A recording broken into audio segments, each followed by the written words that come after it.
Hello everyone, welcome back to the channel. This is 4th and Inches, and you know what today is. It's Monday. Mondays are perfect for what? Mock drafts. It is Mock Draft Monday, and we have an exciting one today. So it is post free agency. It is post a lot of trades. It is post Russell Wilson to the Steelers. It is post Justin Fields to the Steelers. And these mocks are starting to look a lot different from the ones I did even just a few weeks ago. So very exciting. We are now nearly 1 month out from the NFL draft at the end of April. And it's going to be an exciting one. So got a couple twists for you. Little teaser, there are quite a few quarterbacks coming off the board early and some trade ups. And we are going to go ahead and dive right in. So I've been picking Caleb Williams at number 1 every single time. I am not going away from that. I could obviously throw some curveballs at you for the sake of some clicks or a video, but I'm also a believer in what's going to happen in real life. And everything in real life is indicating that Caleb Williams is a surefire lock at number 1 to the Bears. So he just had his pro day at SC. It was a very the feedback was great from what it sounds like. Strong pro day. Didn't miss many throws. He went live on the herd after and gave an interview that seemed to be pretty good too.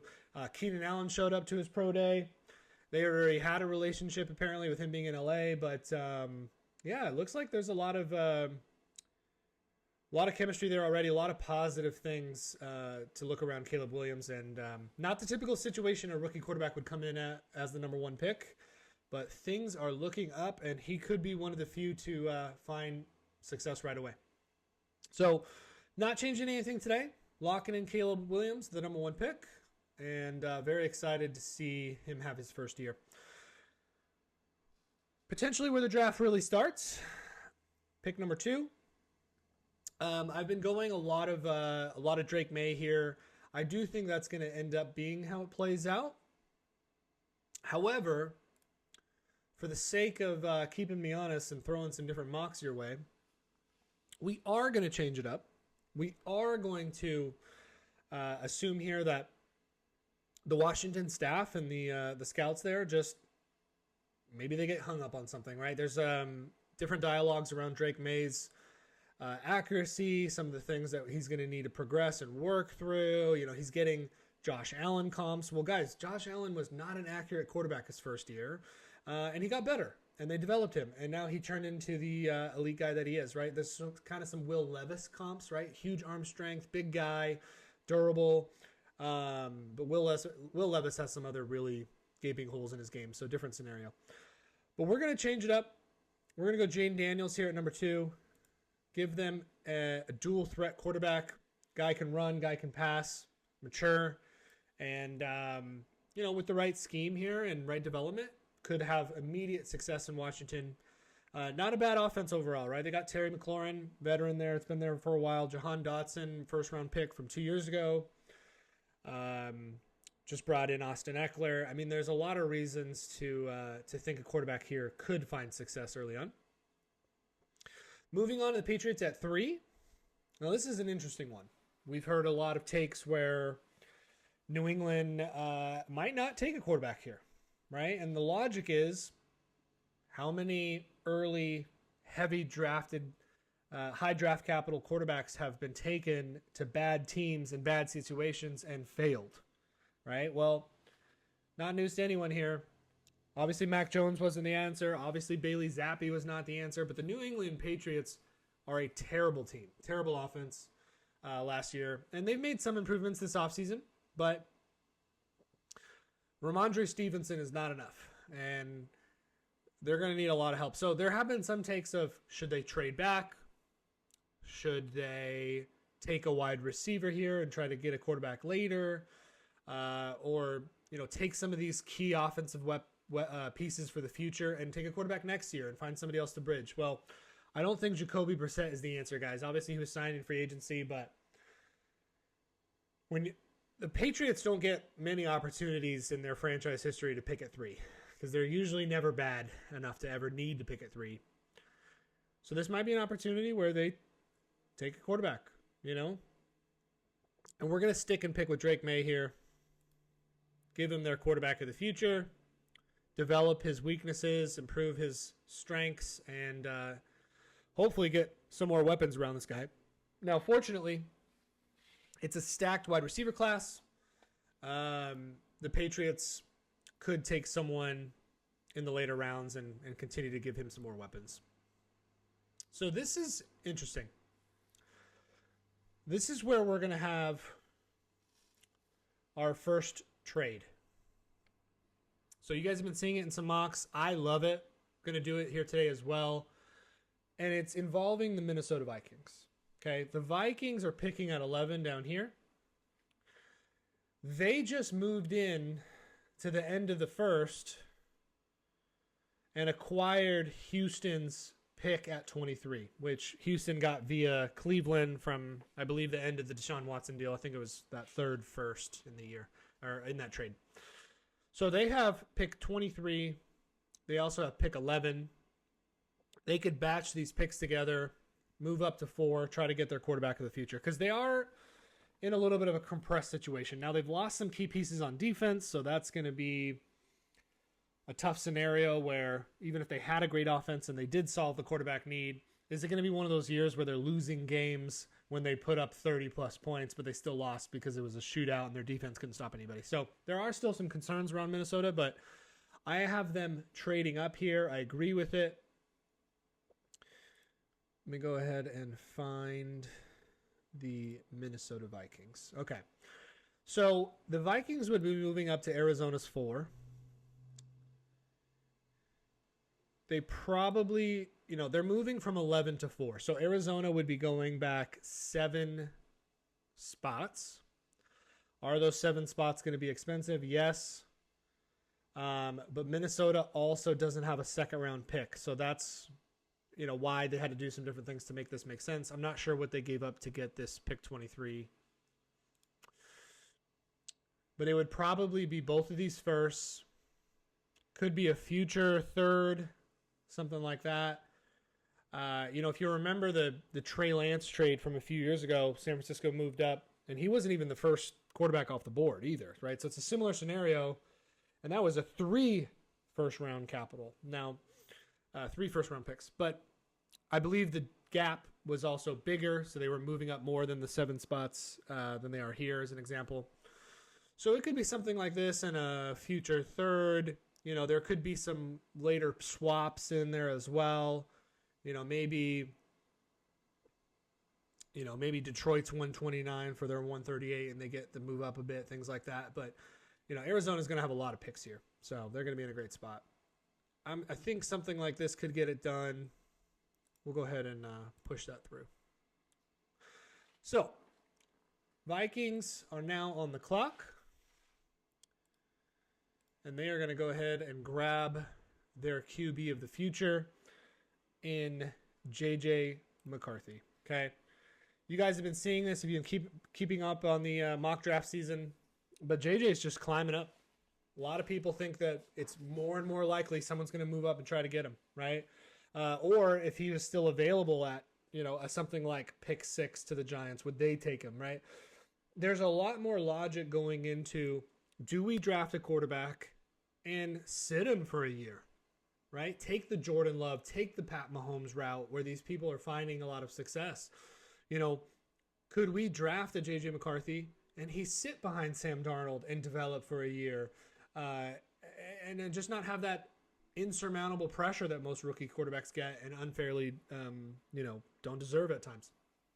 It could also be a situation where week 8, they're losing some games. Darnold's playing like Sam Darnold, very inaccurate, and they bring him in later in the year. And there's just so much less pressure when you do that. Kevin O'Connell, obviously offensive-minded head coach. This team also has weapons, decent O-line. Hawk will be coming back off the ACL, but he's got Jordan Addison, round 1 wide receiver from last year. Obviously, Jay Jetta is going into his contract year, but arguably the best receiver in the NFL.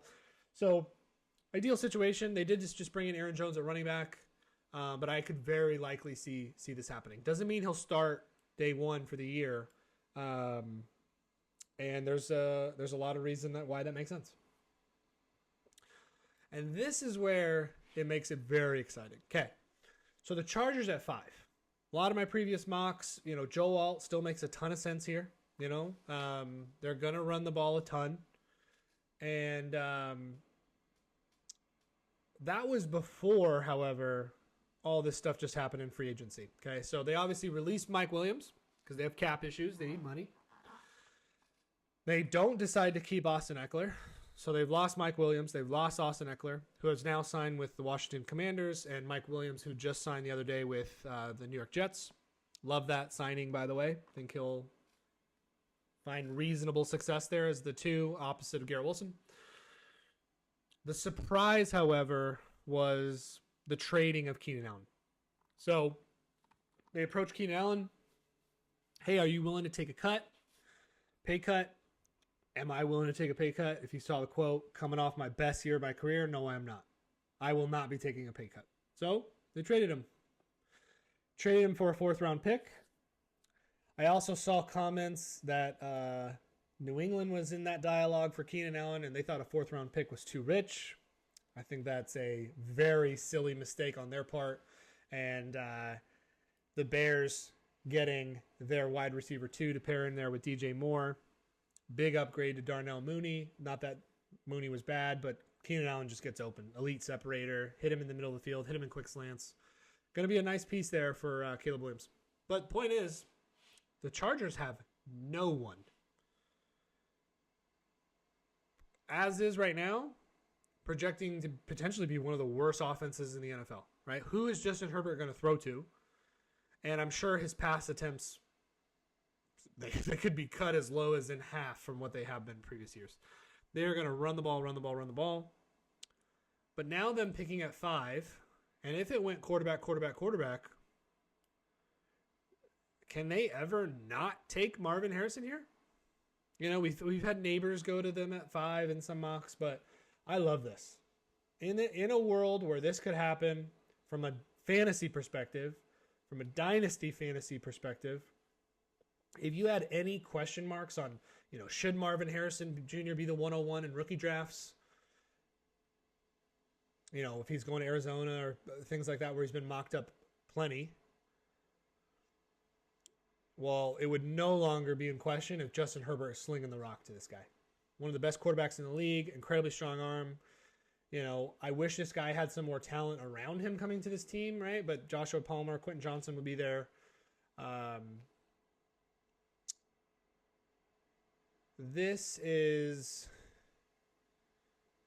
an ideal situation, especially if you play fantasy. So we got Marvin Harrison Jr. here. Going to the Chargers at 5. Love this. Love the way this board is going already. Very exciting. Which brings us to the Giants at 6. Now, in most mocks, Joe Alt is not available here. Makes a lot of sense in some ways. Now, he's got experience playing both left and right tackle. The Giants have Evan Neal at left tackle. Used the 1st-round pick on him out of Alabama. I believe Alabama. And, hasn't quite panned out to what they were hoping for yet. Some of it, there's some behavioral stuff that was a little weird, he was underperforming at some times, but the guy still has the talent, Get some mindset stuff going in there. Get some, coaching to this guy. Like, he still can be really good. So, if it's not O-line, it's got to be another weapon here. This was one of the worst wide receiver cores in the NFL. And who are they returning? Wan'Dale Robinson, pretty good receiver, can't stay healthy. I did just see that they re-signed one of their wide receivers. His name is escaping me right now, but not an elite talent by any means. Darren Waller is considering retirement. They need weapons. Whether you believe in Daniel Jones or not, it's not going to help if he has no one to throw to. They just lost Saquon. This is projecting to also be one of the worst offenses in the NFL. They have to take something. So we are going to give him Malik Neighbors here. Elite wide receiver as well. Many people have him as the wide receiver 1 in this in most classes over the previous couple of years. It just happens to be that Marvin Harrison Jr. is also in this class. Brings us to pick 7. Tennessee Titans on the clock. And we are more than likely giving them Joe Alt here. They have Peter Skoronski at left guard. You guys have heard me. If you've heard me, I've spoken about this in some of the previous videos. First round guard from years prior. I think he's in his second year, third year at left guard. They also just went and signed Lloyd Cushenberry. Center, played a phenomenal couple of years in Denver, really high rank PFF grade, and I think he was a nice signing for them. They also went out and just spent a bunch of money on Calvin Ridley. So I think it was 4 years, $98 million, something like $50 million guaranteed, which is absolutely insane for a receiver with his storyline, his age, but just shows they wanted to. I thought he was returning to Jacksonville. Just shows that they liked him, went out and got him. I don't believe he's better than DeAndre Hopkins. I believe he'll be the 2 there. They got Chig Okonkwo at tight end. They also have Treylon Burks on this roster, if you guys remember. Their first round wide receiver pick from a few years ago. He was in the Drake London, Garrett Wilson, Chris Olave year, Jameson Williams. And one of the last to go off the board there. Treylon Burks, Calvin Ridley, DeAndre Hopkins, Chig Okonkwo, Tony Pollard at running back now as well, who they went and grabbed in free agency. So they've been spending some money on offense. Lloyd Cushenberry at center. They need a brilliant left tackle because Will Levis is horrible at feeling blindside pressure. Horrible. I was laughing the other day. Jason Moore from the Ballers said he's on the Mount Rushmore of bad for feeling blindside pressure. And that is a bold statement. So we are giving them Joe Alt here. Shore up that left side, improve his blindside, which is a big weakness for him. And obviously that's a big area of Will Levis's game he needs to improve, but they're improving the O-line. They've got him some more weapons. They've got some ability to stretch the field a little bit more, get some guys out of the box. Hopefully that helps Tony Pollard's cause a little bit. I don't know. Tajay Spears is also in this backfield. If they were going to give a guy like Will Levis a chance to succeed, they're trying. Now, there is a new coaching regime coming in as well, so we'll see what factor that has. But I think Joe Alt makes the most sense here after what's happened in free agency.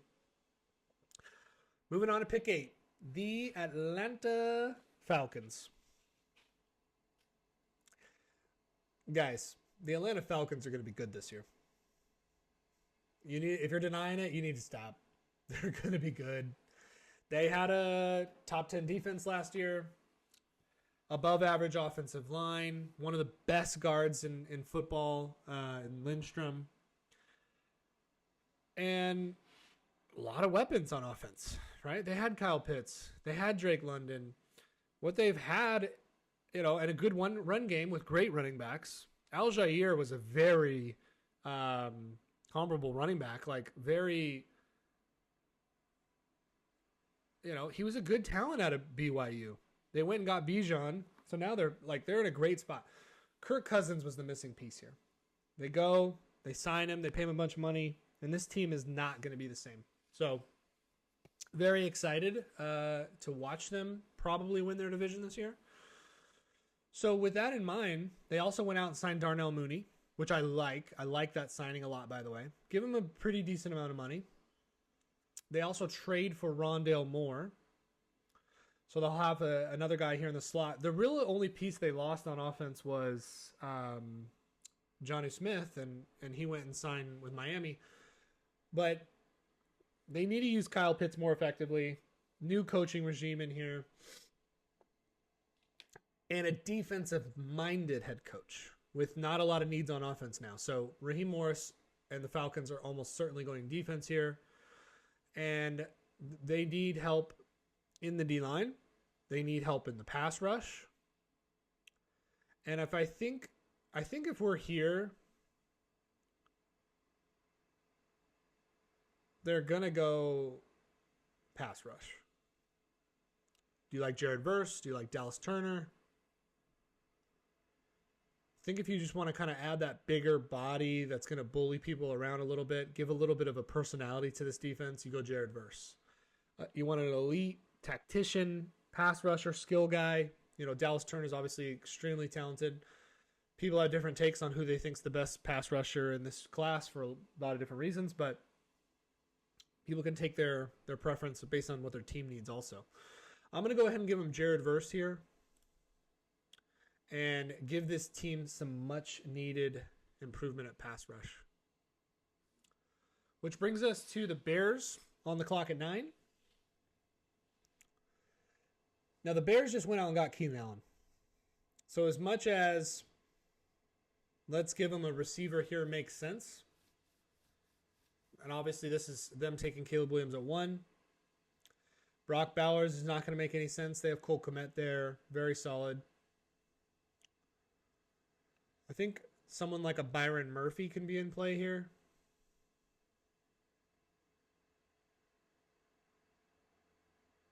You could also just continue to improve this offensive line, right? If you think of a guy like Talisi Fuaga, guy who can play right tackle for you, a guy who could play right guard for you. He's got experience. You can move him inside, outside. Just a guy. It'll never hurt to have too much depth, to have too many great offensive linemen. That's a pick I wouldn't hate here. But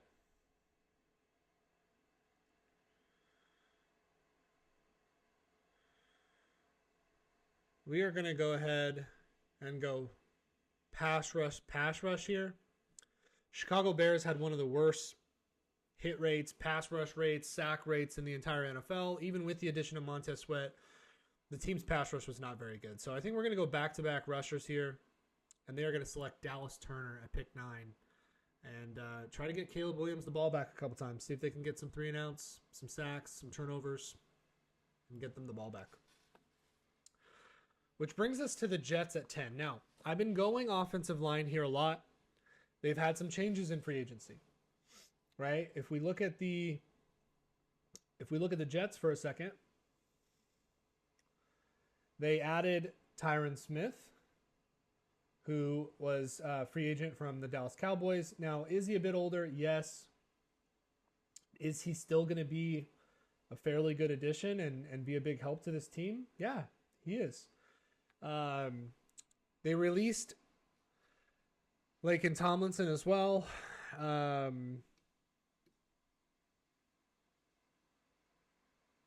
They did acquire Morgan Moses via trade. They did just sign Tyron Smith, so they've accumulated some tackles. They did sign Josh Simpson, 2 years, $12 million. So they lost a guard, replaced a guard. Lost a tackle, signed one, and acquired one via trade. So they have made some moves, to the offensive line to try to, protect Rodgers a little bit better.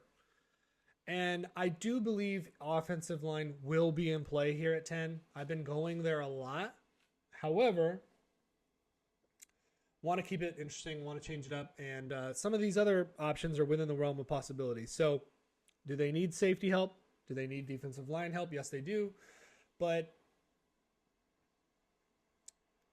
if they're kind of forcing some win now situations and we don't know the shelf life of Rodgers anymore and what happened last year, I think offense is very much in play here.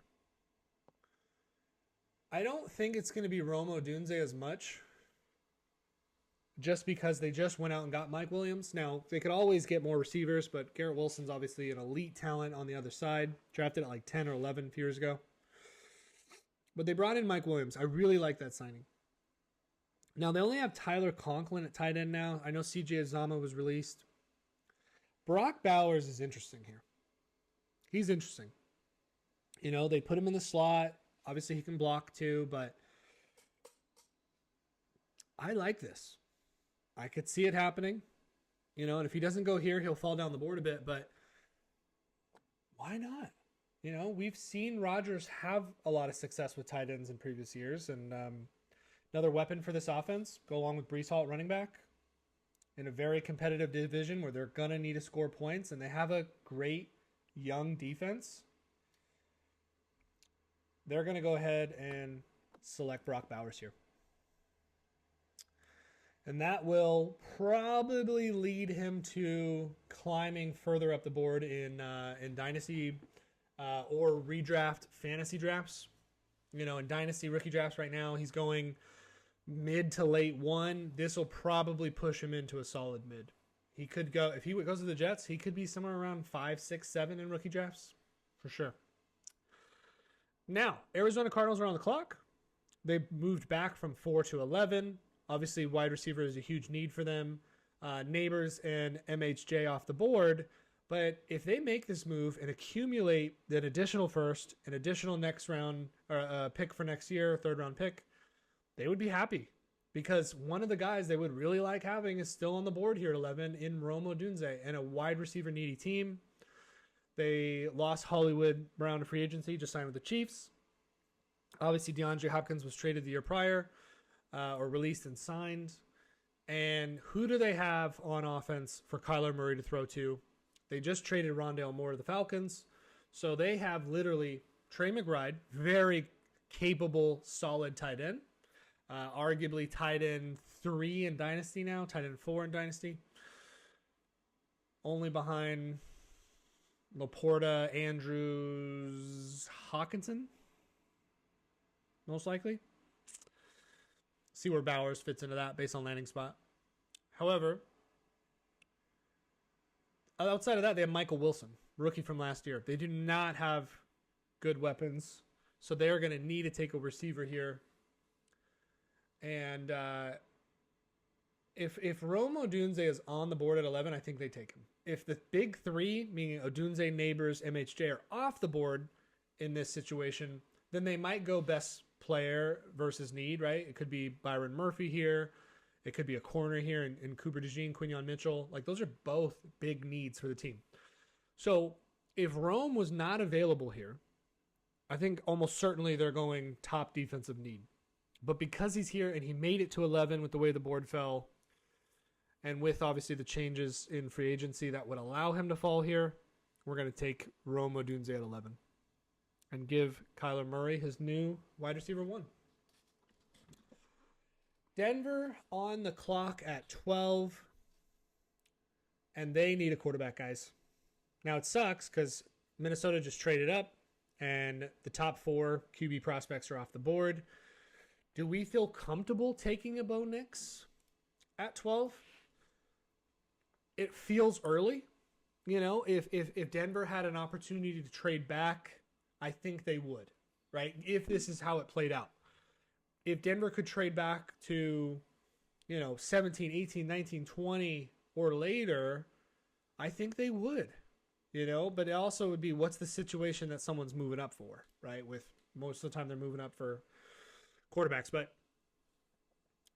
it doesn't feel like Bo Nix is the right pick at 12. You can move back, you can get some additional picks, which Denver really needs.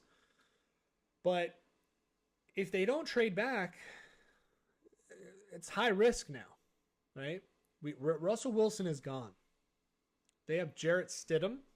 Is he the guy they're running in quarterback of 2024 otherwise?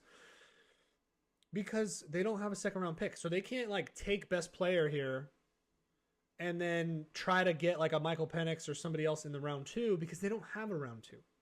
And round 3, it's never going to happen, or you're getting into a part of the list that you don't want anyway. So assuming they can't trade back, assuming the board plays out this way, assuming Denver still needs a quarterback, the only other thing that can make me feel like this could happen is they are tying Bo Nix to Denver in some ways as, hey, he's a bit more mature. He's a sharp guy. He makes decisions quickly, which is what Sean Payton likes, right? Sean Payton hated working with Russ last year. Something like 65% of the sacks that Russ took last year were his fault. Bailing out of a collapsed pocket, not taking it to the first read like he was supposed to. Sean Payton runs a system. He wants a guy that can follow that system and be a tactician, or kind of like a Kirk Cousins, kind of like a Drew Brees. And so let's just imagine for a minute that NFL teams also like to do this. They blow smoke. They try to drive other players up, different things like that, so they can keep eyes off of the player that maybe they wanted the whole time. That could be a Bo Nix. You know, it's just a really good QB class. In some, you know, if Bo Nix had the year he did this year and was able to come out last year, I think I like him better than like a Kenny Pickett, right? 2 years ago, excuse me, where there were no top QBs. Kenny Pickett was the first one off the board of the Steelers at what, 17, 18? Like, he's the QB1 of that class. So timing is also, you know, a factor here. But we are going to simulate where quarterbacks keep getting pushed up the board and people are reaching on them, and they are going to take Bo Nix here.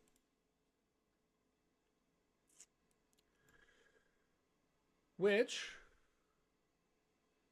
brings us to the Las Vegas Raiders. Okay, at Aiden O'Connell at QB last year, rookie going into his second year this year, will not be competing for the starting job most likely. I think they're going to give the nod to Gardner Minshew, who they just gave a contract to. And Raiders, another team who would have loved to grab a quarterback here, right? They might have, you know, want to steal a Bo Nix or a J.J. McCarthy, right? So I think they're a team that's a candidate to try to trade up to get him as well. But you know, all roads are pointing at the Vikings with some of the moves they're making right now. However, they do have a lot of needs. And this might be a situation where you go and take a premier player that you really need. They have corner needs. They have lots of offensive line needs. They did just sign, his name is escaping me, but defensive interior there. So they'll have some support there with Max Crosby, who's elite. So, you know, it's never a running back here, and even though they need that, they did just sign Alex Madison. However, I think we might give them the first corner off the board here. They need it. They need the help. We're going to go ahead and give them Quinyon Mitchell here. Improve that secondary. Guy tested really well at the combine. Ended up being faster than people expected. Length isn't quite there, but it's okay. And just a really, really solid athlete out of Toledo. So they might not like where they end up, right? But Gardner Minshew is a quarterback that can play. He's capable. Pick 14. The New Orleans Saints.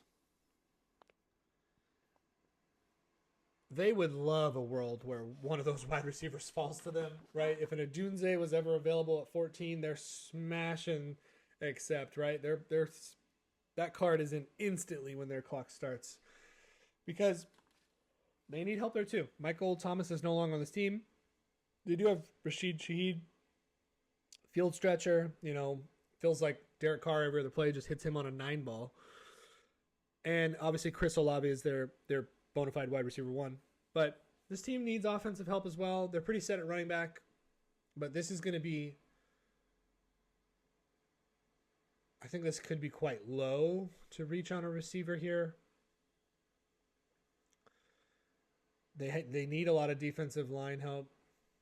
I don't think they can pass on a talent like Byron Murphy, even though they need wide receivers here. So we are going to have them take Byron Murphy out of UT. Guys, watch his film, by the way. If you haven't seen any of Byron Murphy's film from UT, please watch it.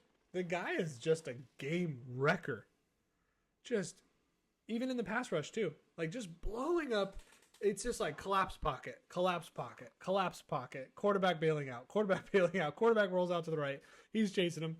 It's, you know, I'm not going to go throwing out Aaron Donald comps because that's not the case. Like, Aaron Donald is arguably one of the best defensive players ever. But that kind of game-wrecking capability in Byron Murphy. So the Indianapolis Colts are now on the clock, pick 15. And They have listed wide receiver as a big need. I mean, they just brought back Michael Pittman. Josh Downs is in the second year of his rookie deal. He had a fine rookie season. You know, they're set at running back. They could use, you know, if a Brock Bowers was available here, you know, I've seen the Colts taking him a lot in mocks. I think it feels like wide receiver just isn't going to make as much sense to me here. Like, they can get someone in the second round and add to that wide receiver room.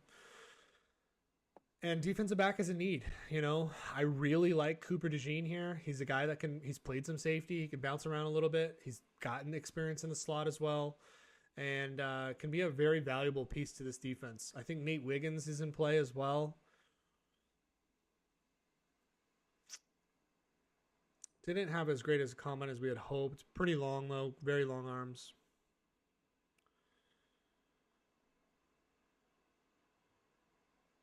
Nate Wiggins just feels like a fit. And that's where I'm going to go. I'm going to go ahead and reach on Nate Wiggins here a bit. Colts taking a corner, second corner off the board in this draft, and improving a very needy secondary for the Colts defense. Seattle on the clock at 16. Drew Lock is now a New England Patriot, I believe. They reconstructed Geno's deal a bit, so it's a little bit team-friendly. He'll be there in 2024.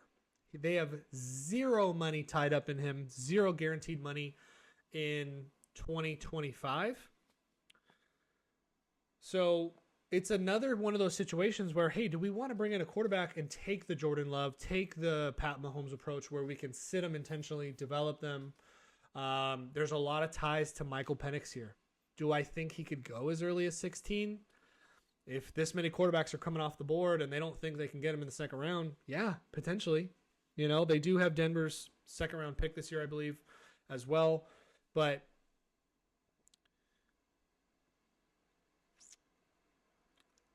if it played out this way, this could be Michael Penix selection. You know, 16 feels early. Injury concerns, I get it. You know, fifth year breakout, right? Fifth year senior. But there are rumors and, you know, things out there in the Twitter sphere or in X where they're tying Michael Penix to the Seahawks because, and his name is escaping me right now. Let me look this up. The new, who's the new OC for the Seattle Seahawks? He came out of Washington. Ryan Grubb. So they hired Ryan Grubb, was the OC for the Huskies in Washington, right? Who just lost a national championship with Michael Penix. But that's how they're tying him, right? Keep him in Washington. Ryan's worked with him, and could they develop him behind Geno and, you know, try to have him be their QB of the future? Yeah, I could see that.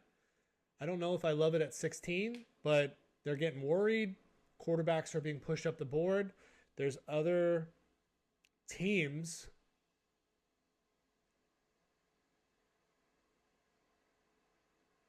that would take a quarterback in the second round or potentially take their guy if they don't take him now, right? Okay, Jacksonville, no. Cincinnati, no. Rams, probably not. Pittsburgh, maybe. Maybe. Less likely now with Fields and Russ going there, but those don't feel like confident deals to me. And then Arizona now picking at 23 and 27. That's great.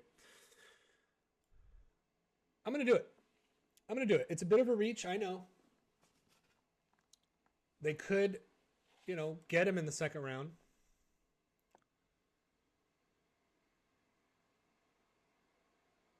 Oh, they couldn't get him in the second round. Guys, Seattle doesn't pick again until 81. They pick at 16, and they don't pick again until 81.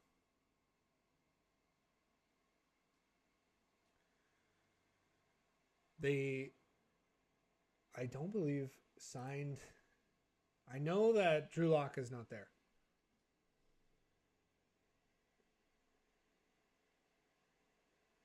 I'm going to look at this. So Drew Lock goes to the Patriots.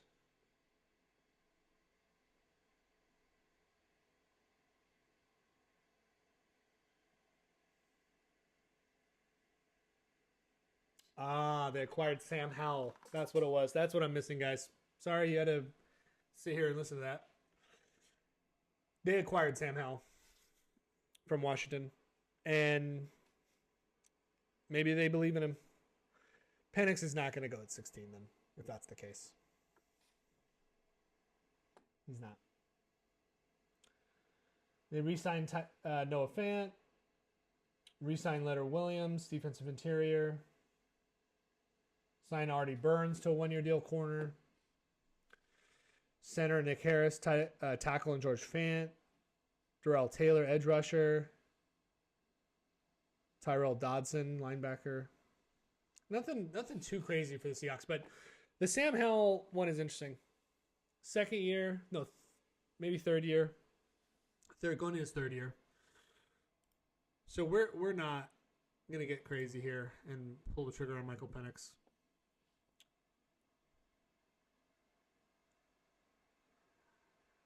I think this is where they go Cooper DeJean.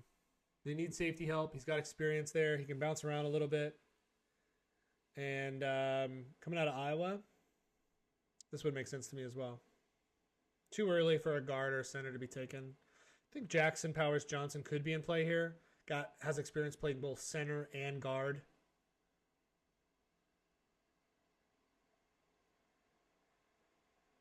But it's going to be hard for Cooper DeJean to keep falling here.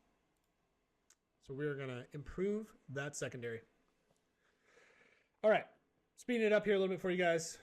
Thanks for bearing through that with me. Just wanted to talk through it. Jacksonville Jaguars are on the clock at 17.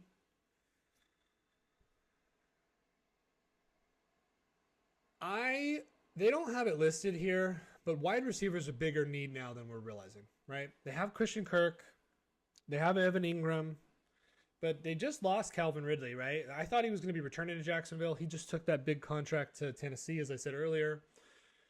So I actually think wide receiver is very much in play here. And I think this will be potentially a team that could push some wide receivers up the board and get a little bit of a chain of events at the end of the first. It would definitely make the NFL draft more exciting.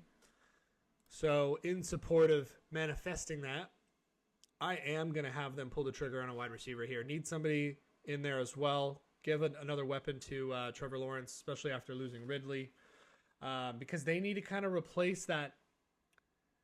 They might have lost Zay Jones as well. I'll have to double check that, but I know Calvin Ridley signed with the Titans. So we are going to have them reach a little bit on a wide receiver, and they are going to take Brian Thomas Jr., elite athlete, big body out of LSU. I think 17 touchdowns last year. Obviously played for a phenomenal team, phenomenal quarterback in Jaden Daniels, also with an elite talent and Malik Neighbors across from him. Helps get you open a little bit when you're opposite of an elite guy that they got to put attention on.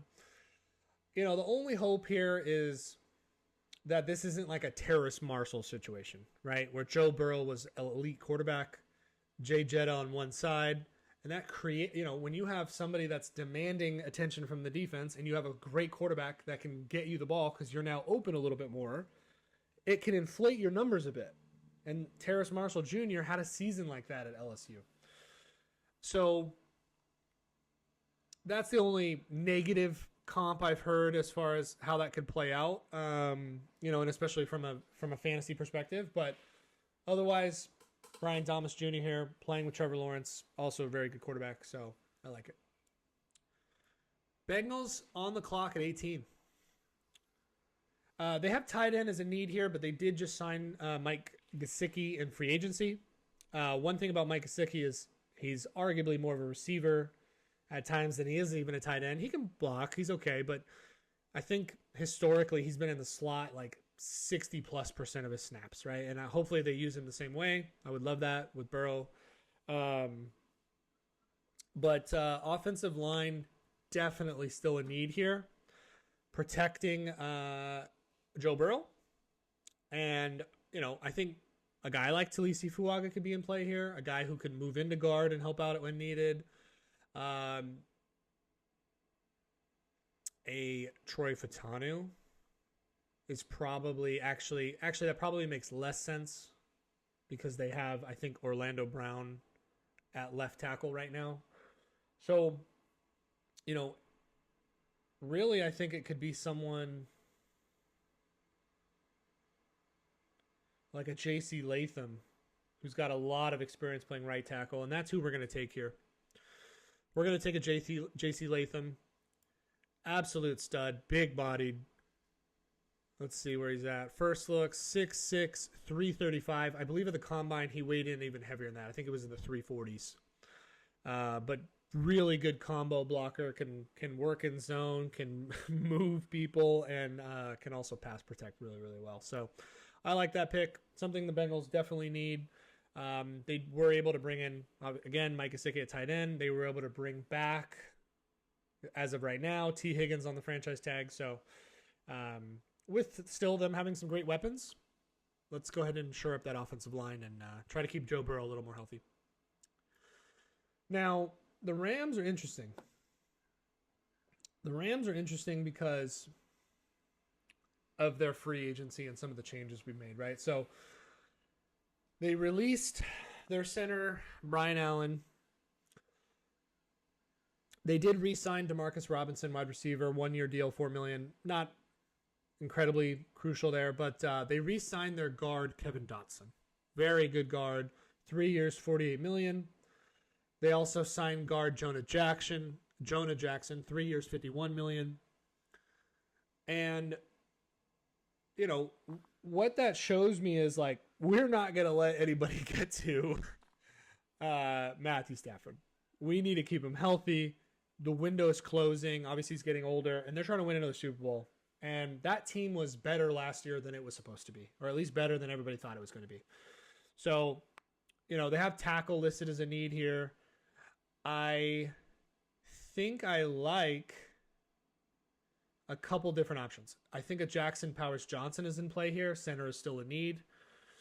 I think Talisi Fuaga could be a great option here. A guy that can play guard when needed. A guy that you can kick out to tackle when needed. And it will just give them some added depth, which is really important in an offense like this and a team and an offensive-minded head coach. I think that's where I'm going to go. I think I like the flexibility that Talisi offers. You can move him around. He could play guard. You can kick him out to tackle. Very versatile, talented guy. And also, just an elite athlete. They have him listed here, 6'6", 334. Great combination of size and strength. And that's who we're going to give here. If by some means Byron Murphy was on the board, I think that changes things. I think a Jazon Newton is in play here. Obviously, the Aaron Donald news is huge. It is. But I'm going to stick with this pick. Could be defensive line. Don't get me wrong. Don't blow me up in the comments for that one. I know. But window's closing on Stafford, guys. Got to keep him healthy. Got to keep him on the field. It's their only shot. So, yes, defense is a big need. Hopefully they can find some other things in the later rounds. Pittsburgh Steelers are on the clock. They trade Deontay Johnson. They only have George Pickens. Call it Pat Freiermuth. They do have that speedster in Calvin Austin who hasn't really panned out. I think they also still haven't really been able to, for years now, get this offensive line right. If it's going to work with a Russell Wilson or with a Justin Fields, you have to keep them protected. But this is a one where I'm really torn. There are some needs on defense, but this is also the team in the NFL that typically leads in defensive spending and still doesn't have a defense where it needs to be. When you know it, defensive-minded head coach and Mike Tomlin. But are there offensive line needs? Yes. Are there weapon needs? Yes. There are. Yeah. Yeah. Okay. You got Najee and Jalen Warren at running back, but Deontay Johnson is not on this team now. George Pickens is a talent, but he's a knucklehead and he's got behavioral problems. And I'm really worried to see how that works out with Russ and whatnot. But at 20 here, it could be a situation where they're going to try to go and get another receiver to make this work. They are picking at 51 as well, so receiver could be in play there. But they couldn't win any games last year because they couldn't score any points. Right? They fired their OC. This team will not succeed if it cannot score points. And so I think somebody like an A.D. Mitchell's in play here. I think a Troy Franklin could be in play here. I don't think this kind of gadgety slot type guys like a Roman or a Ladd McConkey makes sense. I don't see a Ricky Pearsall going before them. Keon Coleman is falling down everyone's boards, especially after a terrible combine. A.D. Mitchell didn't have a great Senior Bowl either, though.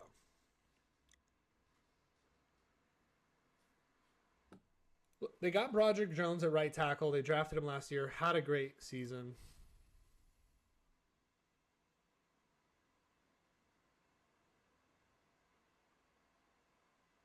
This is tough, you guys. This is tough.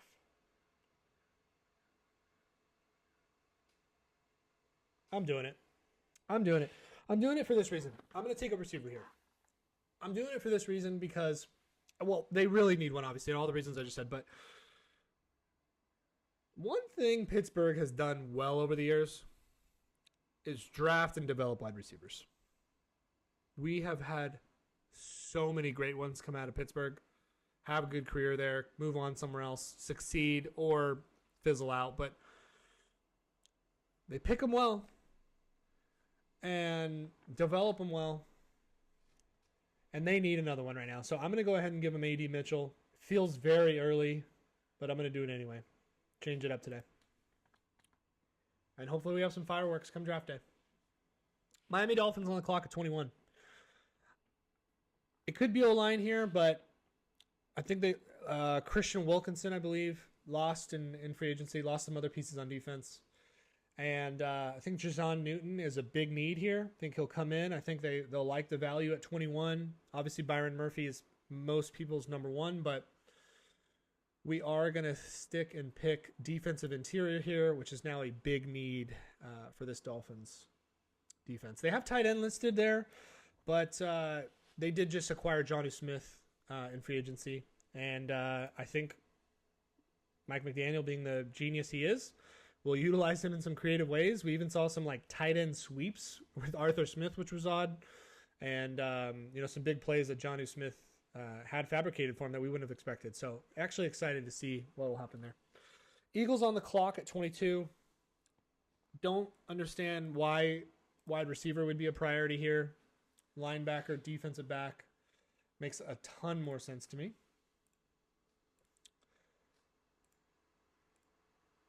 And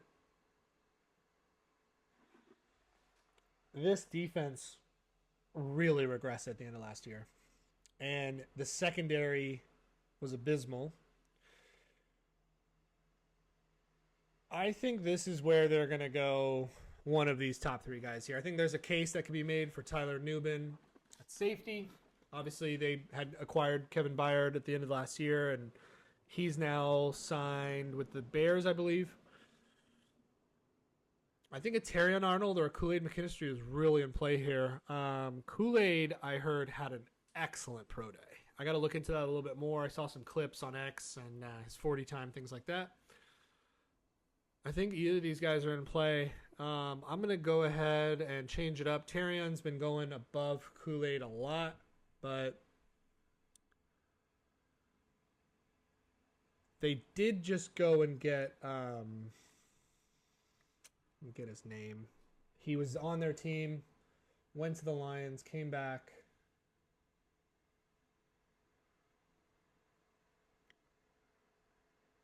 CJ Gardner-Johnson, 3 years, max $33 million.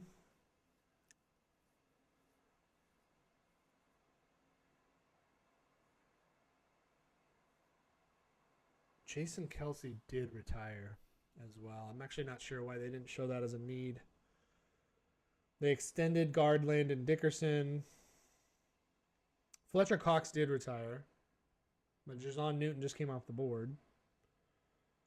Yeah, they released Kevin Byard, like I said. Released Devontae Maddox.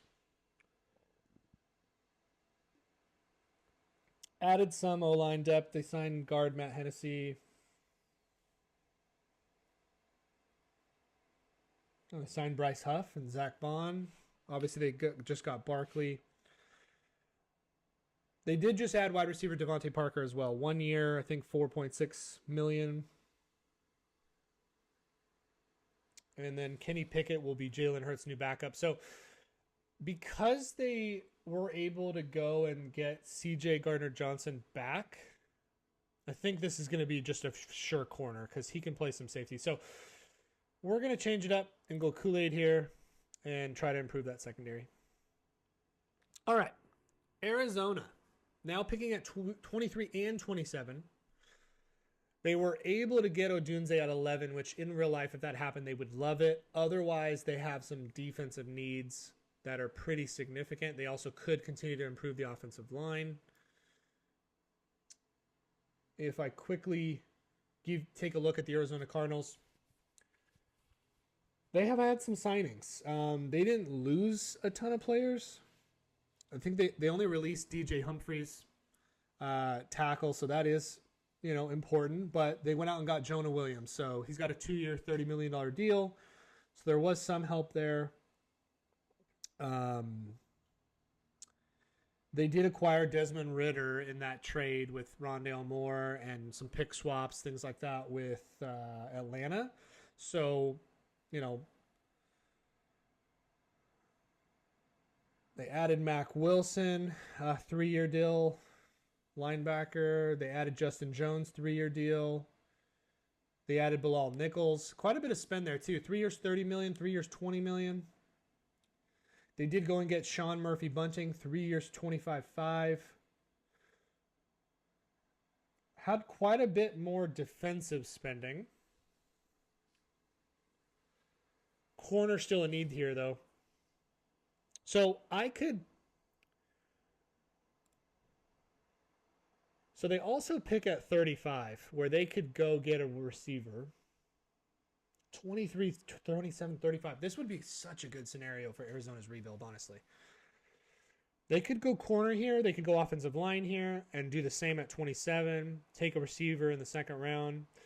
Let's assume that's the direction they want to go because they already took Odunze. Now, they do need more help on offense still. I think a second receiver is completely in play. Do I think they're going to take 2 first-round wide receivers? No. They could use a wide receiver at one of these picks if they weren't able to get, Odunze at 9, because they probably would be taking best defensive player available. So here, we're going to have them taking the best corner off the board, who's left, in Terrion Arnold. And I think we'll end up going offensive line down below and continue to improve the protection there for Kyler Murray. Which brings us to the Dallas Cowboys picking at 24. A lot of needs for this team. A team that had pretty much no action in free agency, if you could believe that. Very small list of changes for the Dallas Cowboys. So probably most important signing was they got linebacker Eric Kendricks.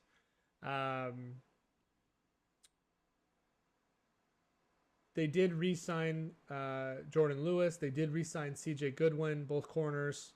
They released Michael Gallup, receivers in need. Brandon Cooks is not enough. Never replaced Amari Cooper, essentially. Leighton Vander Esch is done, but they did bring in Eric Kendricks. And then they re-signed Carl Davis Jr. to a 1-year deal. So it's not going to be a crazy different looking team in 2024, but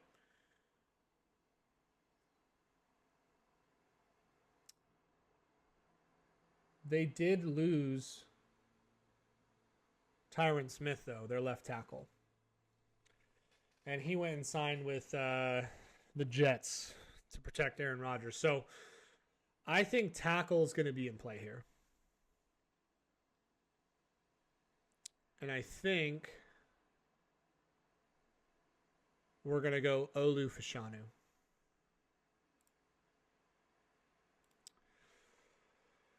If you're going to pay Dak a whole bunch of money this year, we'll see what happens. Then you got to protect him.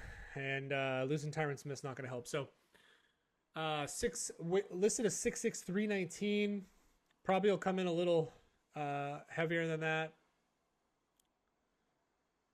Really impressive pass blocker, and just going to be a huge need now for Dallas.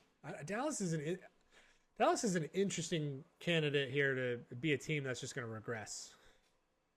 You know, the money's not making sense. They didn't do much in free agency. You know, they got to pay CeeDee Lamb. They got to pay Dak. They do not have a running back right now. They're going to be taking somebody in the draft probably. So a lot of question marks. That's Dallas. Sorry, Dallas fans. Green Bay Packers on the clock at 25.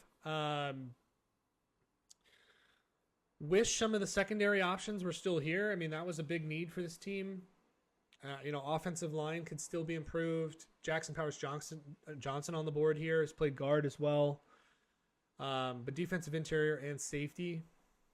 And I think this is where they'll take Tyler Nubin if he's still on the board. Very strong safety out of Minnesota. And this Green Bay defense is young and talented, but they need to improve their secondary still. And we're going to give them Tyler Nubin here.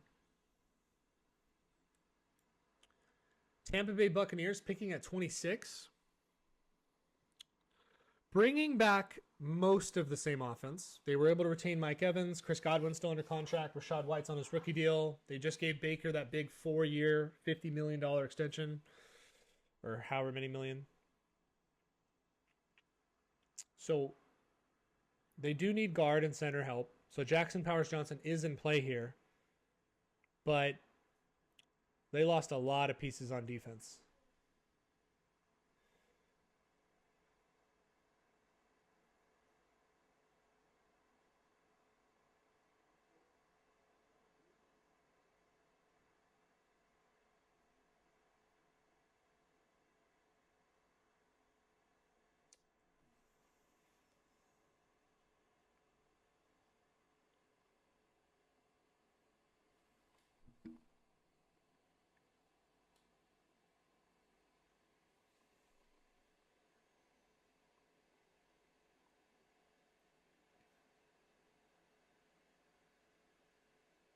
Just want to see what Tampa's done.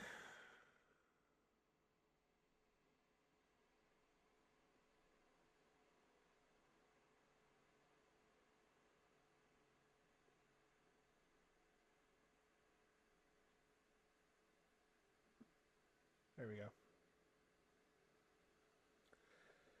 Yeah, see, so they lost Shaq Barrett. They did return Mike Evans. Baker, their kicker. They franchise tagged Antoine Winfield, which was probably smart.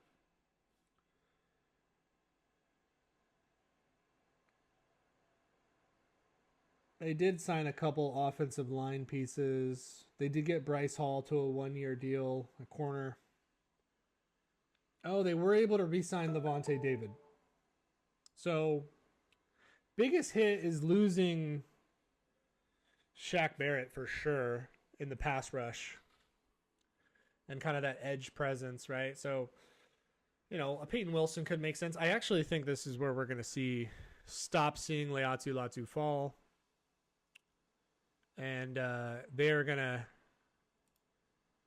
try to replace what they've lost in Shaq Barrett. He's not Shaq Barrett, but guy's a refined, pro-ready guy, has pass rush, smart, great vision on the defense, and will be a piece they need. So I wouldn't hate seeing that. Cardinals back on for their third pick in the first round at 27. And this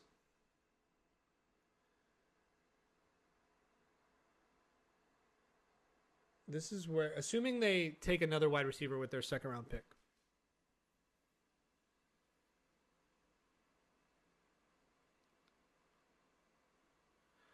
I think I like Graham Barton here because he has both guard and tackle experience, more than an Amarius Mims would. Amarius Mims reminds me a ton of Broderick Jones from last year, actually. But Troy Fatano is really good. But I think I like the flexibility it gives them. I mean, Jackson Powers-Johnson has played center and guard as well. The Cardinals did bring back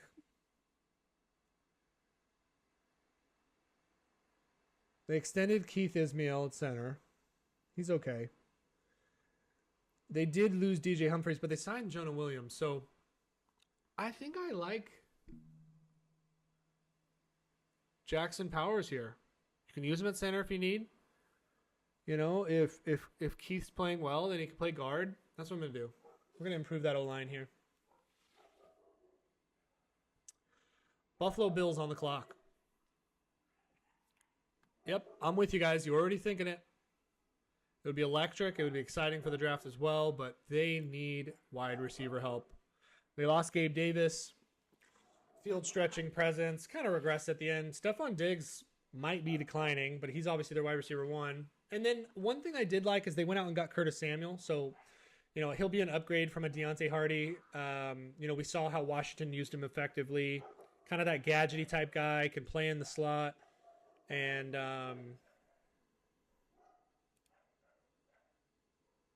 we're going to give them another wide receiver here.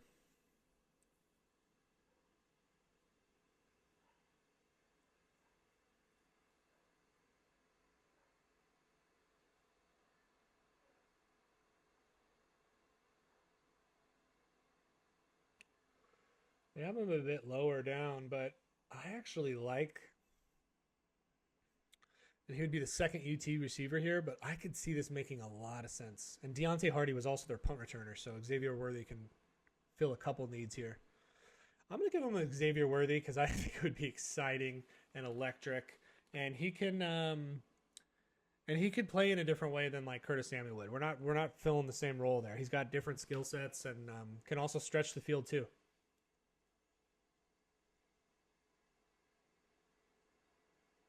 I think a Keon Coleman could make sense. Big-bodied guy. Could also be a Troy Franklin. Yeah, that's what we're going to do. Actually, we're going to go Troy Franklin here. Because they got to replace Gabe Davis, and he's going to be the most natural fit. He's probably better and can stretch the field. And Josh Allen can let it cook and hit him on those go routes. And I think they'll have some big flashy plays this year. Detroit now on the clock at 29. We are going to take a quick look at the Lions. So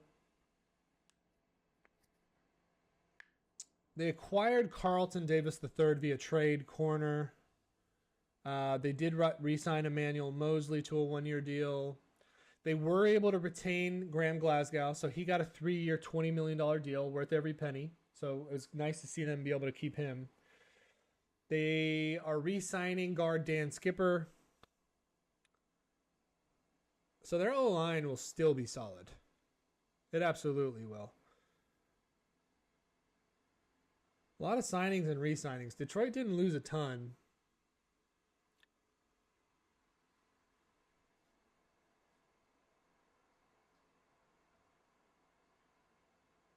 Now they did lose C.J. Gardner-Johnson, so I think this is I think they're almost always going secondary here, and you can never have too many corners. So Kamari Lassiter in play. I think he's more of a second round talent. I think this is where somebody like a T.J. Tampa could sneak in.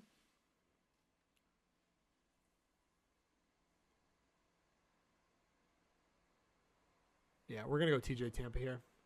Iowa State played some safety as well, and I think a guy that will fit in Detroit. Got that dog in him. Final three picks here. Baltimore on the clock at 30. OBJ will not be returning. They have Zay Flowers. I think they are pretty much out on Rashad Bateman at this point. Although I will say, if you look at Rashad Bateman's tape, he's getting open a lot. He's just not getting the ball thrown to him. So it's not like he's not good. He could separate. Just didn't quite work. I don't know with Lamar Jackson there. But offensive line is definitely in play here. You know, they want to run the ball. They want to protect. And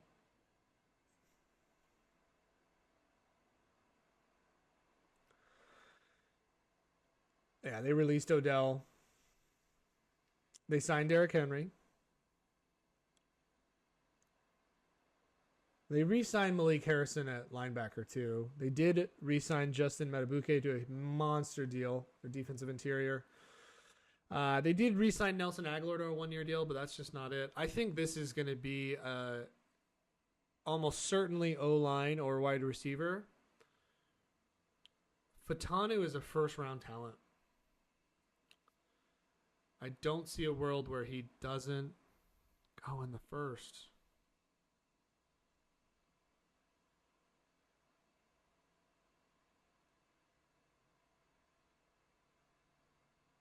They like speed.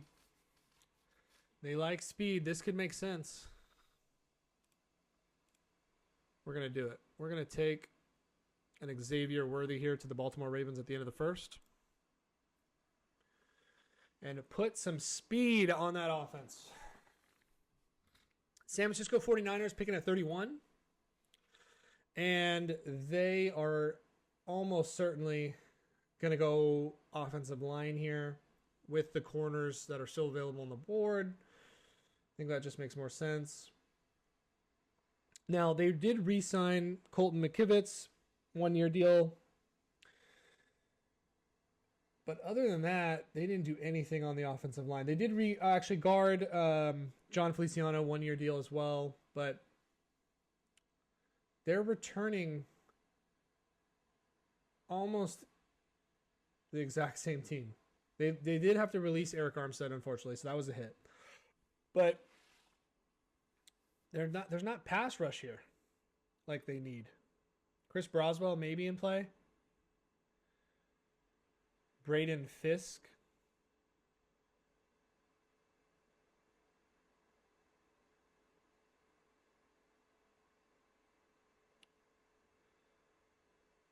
I think we're going to go Troy Fatanu here.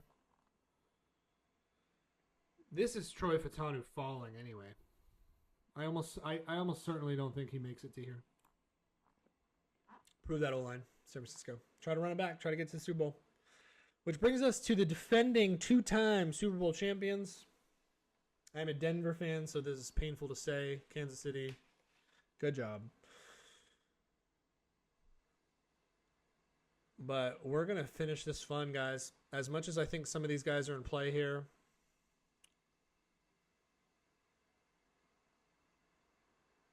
Rashee Rice is their wide receiver on one side. I think they're going to intend to use Hollywood as a field stretching options in some way. Opposite of Rice most of the time. I don't like it for fantasy as much because it could become like a Green Bay situation where they just spread the ball out so well. Like you don't know if there's going to be high ceilings for some of the offensive weapons like there once was. Like Rice popped off at the end of the year. Kelsey. But I think I love someone like a Ladd McConkey going here.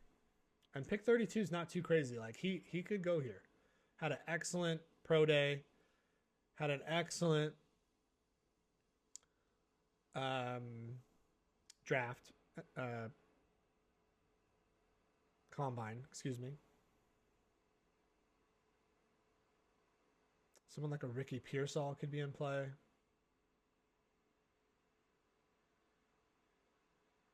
We're gonna assume that the Kansas City Chiefs are smarter than me, and they just signed Hollywood, so there's plenty of what do they pick as well? So they have 32 and 64. So they could take a receiver at 64 as well. I just think if some of these guys are falling this low, they can't pass on them, and continue developing their O-line. They don't want to spend money there, ideally. And we are going to give them Tyler Guyton and finish up the first round of this draft. So, hope you guys like it. Caleb Williams 1, Jaden Daniels, Drake May, J.J. McCarthy, where the Vikings traded up from 11 to 4. Arizona goes from 4 to 11. Love Marvin Harrison Jr. going to the Chargers at 5. Neighbors, back-to-back receivers, so Neighbors going at 6. Joe Alt makes a lot of sense to the Titans at 7. Getting some pass rush for the Falcons at 8 with an already stud offense. Bears taking pass rush at 9, desperately needed for them. Bowers was a twist to the Jets at 10, makes sense. Odunze, if he falls to 11, the Cardinals are thrilled. Bo Nix at 12. Obviously, that could be a hot take to some of you guys. I get it. Quinion, Byron, Nate, Cooper DeJean. I think all those make complete sense, actually. Got a little crazy in the second round with you guys, I'll admit. But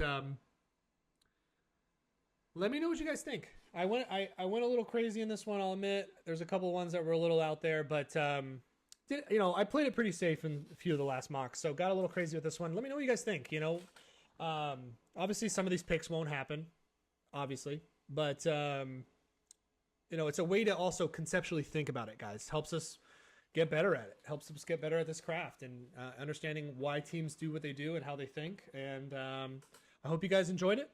If you liked it, I'm going to keep putting out mock drafts all the way up until the NFL draft at the end of April. But it was a mock draft Monday. Hope you guys enjoyed. If you liked the video, please like it. And the best way to support it is to subscribe to my channel. Appreciate you guys. That way you also won't miss a step, miss any of the videos upcoming.